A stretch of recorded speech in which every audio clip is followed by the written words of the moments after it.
le Mourazaken dit aujourd'hui que la volonté suprême est appelée par les sages de la Kabbalah la couronne de Dieu. Maintenant, la couronne en hébreu, ça s'écrit avec un kaf, un tav et un resh, ce qui nous donne la valeur numérique de 620. Et 620, cela veut dire les 613 mitzvot de la Torah et les 7 mitzvot des Rabbanan.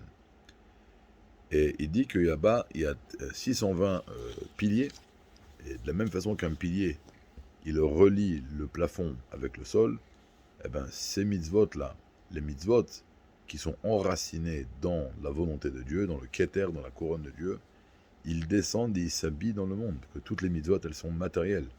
Même les mitzvot qui dépendent de la parole, il faut le dire à voix haute, il faut le dire avec la bouche, comme c'est écrit dans les sages, que le fait de bouger les lèvres, c'est considéré comme une petite action.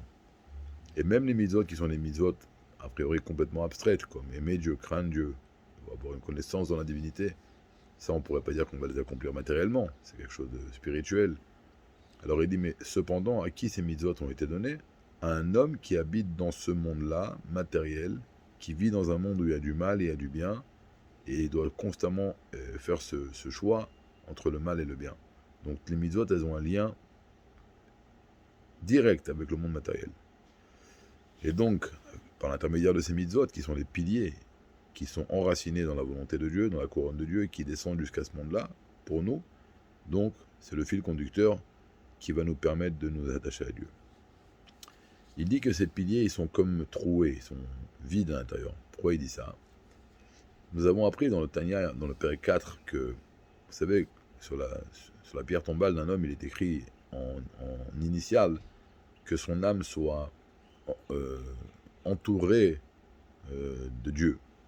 C'est comme quand on prend des pièces, on les met dans un porte-monnaie, donc les pièces sont entourées, complètement entourées de ce porte-monnaie. Et bien en vérité, lorsqu'on fait une mitzvah, qu'est-ce qui se passe? Cette lumière de Dieu, elle vient et elle entoure notre neshama. On est complètement enveloppé, la neshama est complètement enveloppée dans cette volonté de Dieu.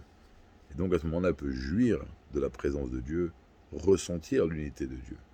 Et donc grâce au mitzvot, c'est la seule chose qui nous permet de nous attacher à Dieu et d'être enveloppé de la divinité et de pouvoir jouir de la présence de Dieu et ressentir son unité. Bonne journée.